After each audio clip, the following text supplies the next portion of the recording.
Assalamualaikum warahmatullahi wabarakatuh. Perkenalkan, nama saya Noval Irzal dengan NIM E11212311078. Mahasiswa antropologi sosial kelas B pada mata kuliah teori antropologi 2. Di sini saya ingin sedikit menjelaskan tentang apa itu teori postmodernisme, asal-usul, latar belakang, ahli-ahli, dan juga perkembangannya pada ilmu sosial budaya, terutama pada antropologi.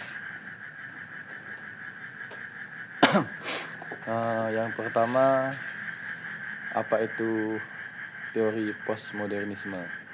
Teori postmodernisme ini pertama kali dikemukakan atau diperkenalkan oleh seorang filsuf bernama Jean van Coys Lyotard.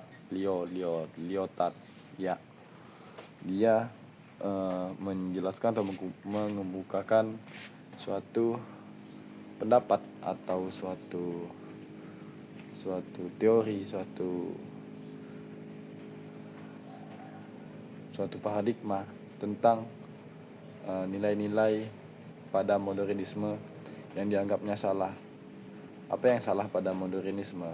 Dia menganggap kalau modernisme itu merusak nilai-nilai pada manusia, terutama pada paradigma, mental, cara berpikir, dan moral pada manusia.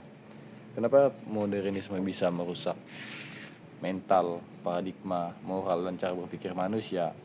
Menurut Lyotard, modernisme muncul itu karena tidak bisa terelakkan oleh zaman dan waktu. Modernisme pasti muncul dan pasti akan terjadi kapanpun, dimanapun, dan pada siapapun. Menurutnya, modernisme memaksa manusia atau memaksa suatu individu, suatu insan untuk meninggalkan nilai-nilai atau apapun yang sudah dimengerti, dipercayai, dijalankan, itu harus ditinggalkan karena adanya modernisme. Mungkin dari penjelasannya kurang jelas, jadi saya sedikit kasih contoh. Itu modernisme muncul itu asal muasalnya bisa juga dibilang pada revolusi Prancis. Nah, revolusi Prancis ini kan terjadi pada abad 17-18, tahun 1700-an. Itu mula-mula modernisme muncul. Kenapa mula-mula modernisme muncul? Karena pada revolusi Prancis, masyarakat Prancis pada saat itu mulai mendapat suatu pencerahan, suatu ide-ide, nilai-nilai tentang bagaimana mereka harus berevolusi, mereka harus reformasi, mereka harus menggulingkan pemerintah, mereka harus mengubah nilai-nilai otoriter, sistem kerajaan, sistem agama, dan lain-lain yang ada di Prancis.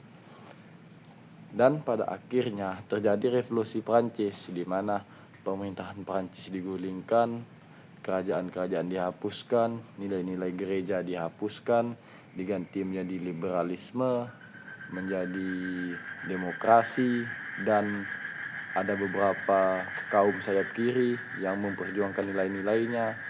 Nah, ini nampak ada suatu hal yang dirubah dari modernisme, di mana bagian kerajaan mungkin terdengar sedikit baik karena otoriter atau kepimpinan atau kekuasaan itu tidak lagi dipimpin oleh raja yang dimana pemilihannya itu secara turun-temurun berdasarkan keturunan darah dari raja itu langsung. Tapi pada berlangsungnya revolusi Prancis itu nilai-nilai agama yang dimana pada zaman itu gereja-gereja Katolik itu memiliki peran penting dalam mengatur nilai-nilai, norma-norma kehidupan masyarakat dan manusia di Prancis itu juga digulingkan. Artinya adanya nilai-nilai spiritual, nilai-nilai tradisional yang sudah diemban, yang sudah dipercayai lama oleh masyarakat Prancis itu juga dihilangkan di Revolusi Prancis. Nah, hal inilah yang ingin dikritik oleh Lyotard, Jean-François Lyotard.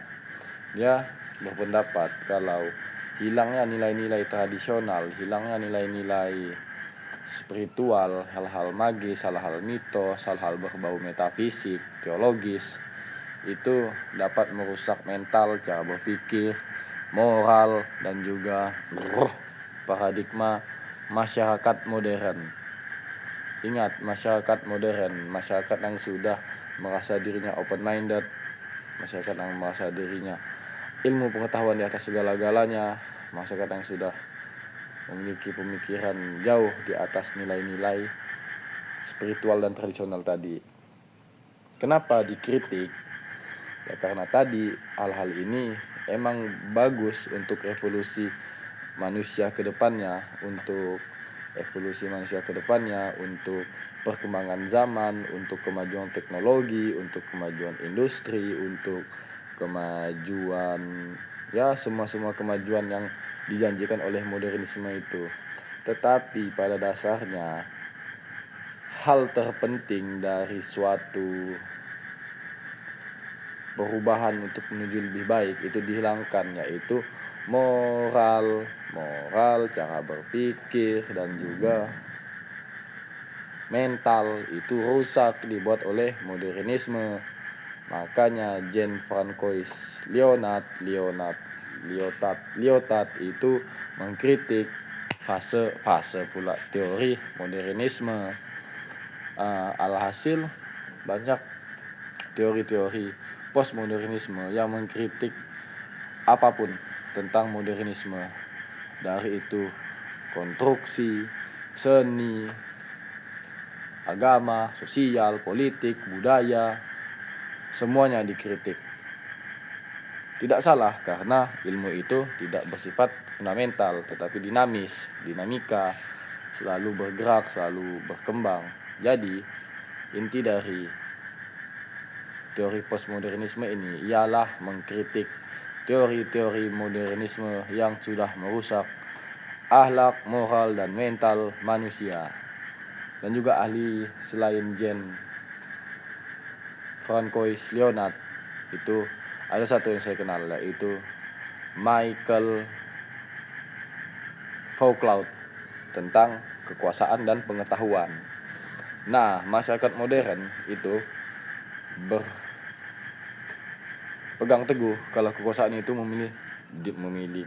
dimiliki oleh satu insan atau satu kelompok kecil yang memegang otoritas terhadap kelompok lainnya. Sedangkan menurut Michael, kekuasaan tidak seperti itu jalannya. Kekuasaan itu merupakan kekuasaan itu tidak luput dari yang namanya pengetahuan. Kenapa? Karena kalau masih menggunakan paradigma modernisme tentang kekuasaan yang dipegang oleh suatu individu atau suatu kelompok kecil yang mengatur kelompok yang besar, maka akan ada terjadinya suatu suatu hal seperti diktator.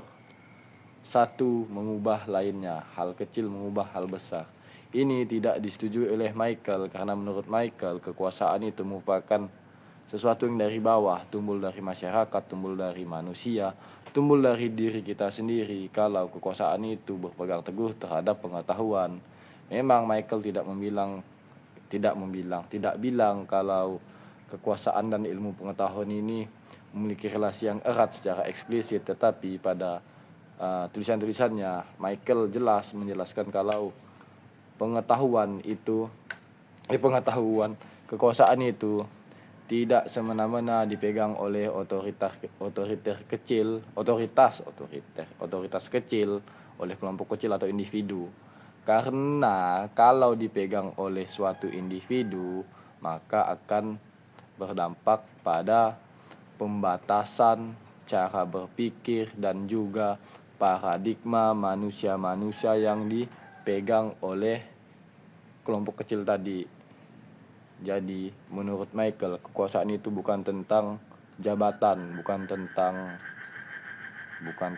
pangkat, bukan. Kekuasaan itu tentang nilai-nilai yang ada pada semua manusia. Dalam sistem tersebut, itu pengetahuan menjadi apa namanya ya? Itu pengetahuan itu menjadi hal paling penting nomor satu, karena dengan adanya pengetahuan, Michael berpendapat dan berpegang teguh kekuasaan bakal dicapai bersama-sama, tidak menggunakan, kalau di tulisannya itu bilangnya Soviet power, SOVIERGN power. Itu suatu kekuasaan yang dipegang oleh suatu kelompok kecil, melainkan kekuasaan itu dipegang oleh disciplinary power atau disiplin power. Itu adalah kekuatan dari bawah, dari masyarakat bawah untuk memberikan suatu pandangan terhadap nilai yang ingin dibahas di dalam kekuasaan menjadi benar melalui pengetahuan. Jadi tidak bisa semena-mena dipegang oleh satu komunitas atau individu kecil. Oke, sudah 11 menit saya ngoceh. Dan hubungannya terhadap antropologi dan sosial budaya. Tadi, modernisme merusak akhlak, moral, dan cara berpikir manusia, yang dimana dalam kasus antropologi ini bakal merusak cara berpikir masyarakat tradisional yang menjadi bagian kajian dari antropologi. Misal suku Dayak disuruh modern, disuruh ikut modernisme, meninggalkan nilai-nilai leluhur mereka. Siapa yang bakal kita teliti? Tidak ada. Berarti masyarakat Dayak yang pure Dayak bakal hilang, terkena modernisme. Makanya ada muncul perkembangan namanya teori postmodernisme untuk mencegah hal-hal ini terjadi. Mungkin karena sudah 12 menit, sekian ocehan saya yang mungkin agak mutar-mutar karena saya baru bangun dan di sini sudah jam 12:30 malam. Saya baru bangun dan langsung membaca sedikit apa yang saya ketahui. Lebih kurangnya saya mohon maaf. Wabillahi taufiq wal hidayah. Wassalamualaikum warahmatullahi wabarakatuh. Adil katalino bacuramin kasaruga bahasa ingat kajubata arus.